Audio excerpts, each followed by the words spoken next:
आज का हमारा टॉपिक है common ion effect. Common ion effect बुनियादी तौर पे वीक इलेक्ट्रोलाइट की सॉल्युबिलिटी को डिस्कस करता है। इलेक्ट्रोलाइट से मुराद वो चीज होती है जो आयनों में तकसीम हो जाए, और वीक इलेक्ट्रोलाइट से मुराद वो चीज है जो आयनों में तो तकसीम हो, निस्बतन कम तकसीम हो। मगर उसके मुकाबले में स्ट्रॉन्ग इलेक्ट्रोलाइट वो इलेक्ट्रोलाइट होता है जो आयनों में बड़ी आसानी से कन्वर्ट हो जाए। फर्ज किया अगर हम एस्टिक एसिड की मिसाल लेते हैं जो एक वीक इलेक्ट्रोलाइट है, जैसे ही इसको पानी में डालेंगे वो एसीटेट आयन और हार्डोनियम आयन में कन्वर्ट होगा, और लॉ ऑफ मास एक्शन के मुताबिक इसकी एक मखसूस Kc की वैल्यू या फिर K की वैल्यू इसकी एक मखसूस होगी, और उस K की वैल्यू हमेशा कांस्टेंट होगी। अगर इसके अंदर HCl ऐड करते हैं तो HCl भी उसी तरीके से आयनों में तकसीम होगा, क्लोराइड आयन बनाएगा, मगर उसके साथ वो हार्डोनियम आयन बनाएगा।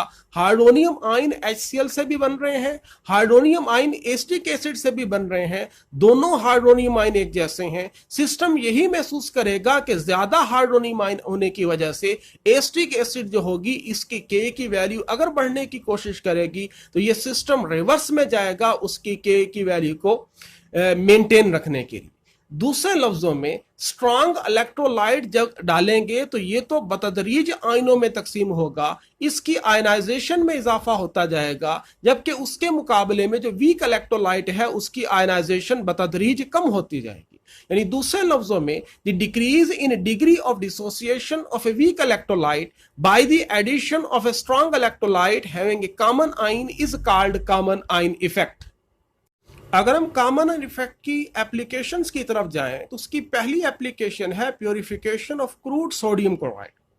सोडियम क्लोराइड जो है इसमें बेशक सोडियम और क्लोराइड मौजूद हैं, लेकिन क्रूड का मतलब ये है कि इसके अंदर और आयन भी हो सकते हैं, जैसे इसके अंदर कैल्शियम क्लोराइड हो सकता है, मैग्नीशियम क्लोराइड हो सकता है, इसी तरीके से पोटेशियम ब्रोमाइड इसके अंदर हो सकता है।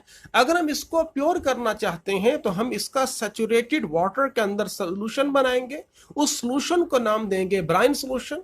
सोडियम क्लोराइड जो होगा सोडियम और क्लोराइड के अंदर वो तकसीम होगा, और अगर उसका Kc एक्सप्रेशन लिखें तो सोडियम आयन क्लोराइड आयन ऊपर लिखेंगे, sodium chloride ion sodium chloride जो होगा उसको नीचे लिखेंगे। एक मखसूस Kc की वैल्यू है जो एक कांस्टेंट वैल्यू है यहां एस्टेब्लिश हो जाएगी। अगर मैं इसकी प्योरिफिकेशन के लिए इसके अंदर HCl ऐड करता हूं, HCl जो है वो सोडियम क्लोराइड की निस्बत एक स्ट्रॉन्ग इलेक्ट्रोलाइट है, इसके डालने से क्लोराइड आयन एक कॉमन आयन बनेगा, और क्लोराइड आयन जो होगा उसी तरीके से सिस्टम रीड नहीं कर पाएगा कि क्लोराइड आयन जो है वो HCl की वजह से है या वो सोडियम क्लोराइड की वजह से है। क्लोराइड आयन ज्यादा होने की वजह से ये वैल्यू Kc से बढ़ने की कोशिश करेगी, और जैसे ही Kc से बढ़ने की कोशिश करेगी Kc को मेंटेन रखने के लिए एक दफा रिएक्शन ये रिवर्स में जाएगा। सोडियम क्लोराइड जो सैचुरेटेड सोल्यूशन था, जो सॉल्युबल फॉर्म में था, वो सॉल्युबल से जो है वो इनसॉल्युबल फॉर्म में चला जाएगा, और उसका नतीजा ये निकलेगा जो इंप्योरिटीज इसके अंदर मौजूद थी वो सोल्यूशन के अंदर मौजूद रहेंगी, और हम लोग जो है HCl की मौजूदगी में सोडियम क्लोराइड की प्योरिफिकेशन कर सकते हैं। यहां जो टर्म इस्तेमाल की गई है WE, ये कोई केमिस्ट्री का वर्ड नहीं है, महज W से मुराद वीक और E से मुराद इलेक्ट्रोलाइट और SE से मुराद है स्ट्रॉन्ग इलेक्ट्रोलाइट। इसकी दूसरी एप्लीकेशन है salting out of soap. Soap बुनियादी तौर पे सोल्टियम साल्ट है हायर फैटी एसिड्स का, मिसाल के तौर पे सोडियम स्टीरेट हो सकता है, सोडियम ओलिएट वगैरह हो सकता है। जब इस सोप बनता है तो इस दौरान हमें सोडियम हाइड्रोक्साइड चाहिए, फैटी एसिड चाहिए, उनका रिएक्शन होगा तो मुतलका सोडियम का साल्ट बनेगा। इसका मतलब ये है कि जब रिएक्शन हो चुकेगा तो हमारे पास उस सोल्यूशन के अंदर वाटर मौजूद होगा, उसी सोल्यूशन के अंदर सोप मौजूद है, उसी सोल्यूशन के अंदर अनरिएक्टेड फॉर्म के अंदर जो है सोडियम हाइड्रोक्साइड भी हो सकता है, और अनरिएक्टेड फॉर्म के अंदर फैटी एसिड भी हो सकते हैं। दूसरे लफ्जों में जैसे हमें सोप मिलेगा, सोप का कुछ हिस्सा तो हम निकाल लेंगे, लेकिन इस बात के इम्कान काफी ज्यादा है कि सोप का कुछ हिस्सा जो है वो सॉल्युबल फॉर्म के अंदर सोल्यूशन में रहे, और हम चाहते हैं कि जो सोल्यूशन में सोप मौजूद है उसको भी बाहर निकाला जा सके। उसको बाहर निकालने का नाम कहलाता है salting out of soap. The recovery of a dissolved salt by adding another salt to the solution is termed as salting out. मिसाल के तौर पे हमारे पास ये सोप है, और ये वो सोप का हिस्सा है जो उस सोल्यूशन के अंदर सॉल्युबल है। ये अपने आयनों में तकसीम होगा। सोडियम आयन है और साथ इसके फैटी एसिड के आयन हैं। जब सोडियम क्लोराइड जो कि स्ट्रॉन्ग इलेक्ट्रोलाइट है इसके अंदर डालेंगे तो उसी तरीके से इस कॉमन आयन इफेक्ट के तहत इसमें सोडियम आयन कॉमन है, सोडियम क्लोराइड जो है ये आयनाइज्ड होता रहेगा, जबकि मजबूरी की वजह से जो वीक इलेक्ट्रोलाइट है वो आयनाइज्ड से अनआयनाइज्ड होके अलहदा होता जाएगा। इस तरीके से उस सोल्यूशन से सोडियम, इस सोल्यूशन से सोप को आसानी से अलहदा किया जा सकता है। अगर हम साल्ट एनालिसिस के हवाले से बात करें तो कॉमन आयन इफेक्ट उसमें बहुत अहमियत का हामिल है। बेसिक रेडिकल को 6 ग्रुपों में तकसीम करते हैं। उनमें जो सेकंड ग्रुप है उस सेकंड ग्रुप के अंदर mercury, lead, bismuth, copper, cadmium, arsenic, antimony, stannous और स्टेनिक मौजूद हैं। इनको प्रेसिपिटेट किया जाता है H2S गैस डाल के, यानी in the form of sulphide इनको अलहदा किया जाता है।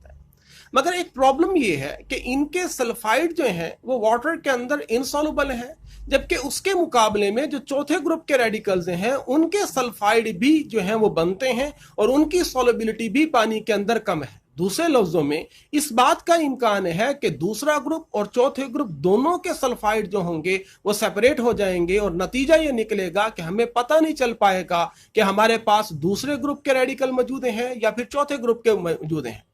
मगर थोड़ा फर्क ये है कि जो दूसरे ग्रुप के रेडिकल्स हैं उनके सल्फाइड की सॉल्युबिलिटी जो है वो बहुत कम है, तकरीबन इनसॉल्युबल है।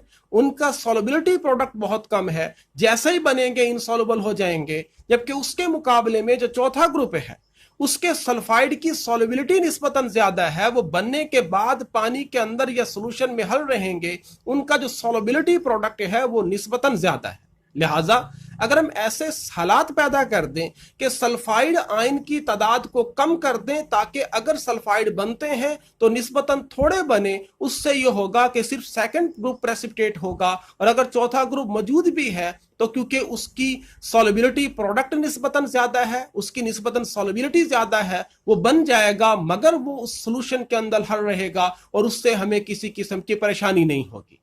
उस मकसद के लिए इसके अंदर HCl गैस पास करते हैं।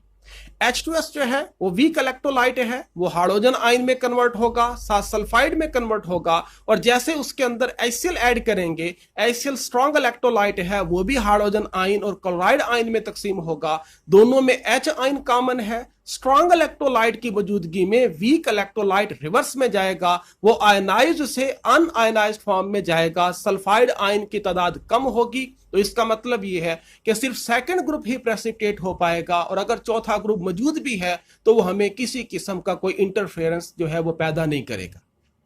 इसी तरीके से जो तीसरा ग्रुप है साल्ट एनालिसिस में बेसिक रेडिकल का, जिसमें फेरिस, फेरिक, क्रोमियम और एल्यूमिनियम के आयन मौजूद हैं, इनको प्रेसिपिटेट किया जाता है in the form of their hydroxides. मगर प्रॉब्लम फिर यही है कि इसके जो हाइड्रोक्साइड हैं उनकी सॉल्युबिलिटी बहुत कम है, उसका सॉल्युबिलिटी प्रोडक्ट बहुत थोड़ा है, यानी अगर वो थोड़े से भी बनेंगे तो इनसॉल्युबल होके पहचान में आ जाएंगे। जबकि उसके मुकाबले में जो चौथा ग्रुप है, पांचवा ग्रुप है या फिर छठा ग्रुप है, उनके अगर हाइड्रोक्साइड बनते हैं तो वो निस्बतन सॉल्युबल हैं, वो हमारे लिए परेशानी का बायस नहीं बनेंगे। वो तब हो सकता है कि जब हम हाइड्रोक्साइड की तादाद को निस्बतन कम करते हैं। यही वजह है कि हम इसके अंदर अमोनियम हाइड्रोक्साइड इस्तेमाल करते हैं और उसके साथ अमोनियम क्लोराइड इस्तेमाल करते हैं। अमोनियम हाइड्रोक्साइड एक वीक इलेक्ट्रोलाइट है, यह हाइड्रोक्साइड देगा मगर निस्बतन थोड़े देगा और उसकी तादाद को मजीद कम करने के लिए उसमें अमोनियम क्लोराइड ऐड करते हैं। अमोनियम क्लोराइड एक स्ट्रॉन्ग इलेक्ट्रोलाइट है और इस स्ट्रॉन्ग इलेक्ट्रोलाइट की वजह से यह मजीद अमोनियम आयन देगा। कॉमन आयन इफेक्ट की वजह से जो वीक इलेक्ट्रोलाइट है वो रिवर्स में जाएगा और उसमें रिवर्स में जाने की वजह से OH आयन कम हो जाएंगे। लिहाजा सिर्फ तीसरा ग्रुप ही प्रेसिपिटेट हो पाएगा और अगर इसके अलावा कोई और मौजूद है तो वो हमारे लिए परेशानी का बायस नहीं बनेगा। इसी तरीके से अगर हम साल्ट एनालिसिस के चौथे ग्रुप की बात करते हैं कि जिसके अंदर जिंक आयन, मैग्नीज आयन, निकल आयन और कोबाल्ट के आयन मौजूद हैं, इनको प्रेसिपिटेट किया जाता है in the form of sulphide. मगर इससे पहले हम ये बात कर चुके हैं जो सेकंड ग्रुप था उसको भी सल्फाइड की सूरत में प्रेसिपिटेट करते थे, मगर वहां पे ये कहा था कि उनकी सॉल्युबिलिटी बहुत कम है, उनका सॉल्युबिलिटी प्रोडक्ट थोड़ा है, जैसे ही वो बनते हैं इनसॉल्युबल हो जाते हैं। यही वजह थी कि हमने वहां पे सल्फाइड आयन की तादाद को कम रखा था। मगर यहां पे सॉल्युबिलिटी ज्यादा है सॉल्युबिलिटी प्रोडक्ट ज्यादा है, लिहाजा अगर हम इनको प्रेसिपिटेट करना चाहते हैं तो हमारे पास सल्फाइड आयन बहुत ज्यादा हो, ताकि बहुत सारे इनके सल्फाइड वाले बने कंपाउंड और फिर जाके वो सॉल्युबल से इनसॉल्युबल हों, और इस वजह से इसके अंदर अमोनियम क्लोराइड और अमोनियम हाइड्रोक्साइड को ऐड किया जाता है बतौर ग्रुप रिएजेंट।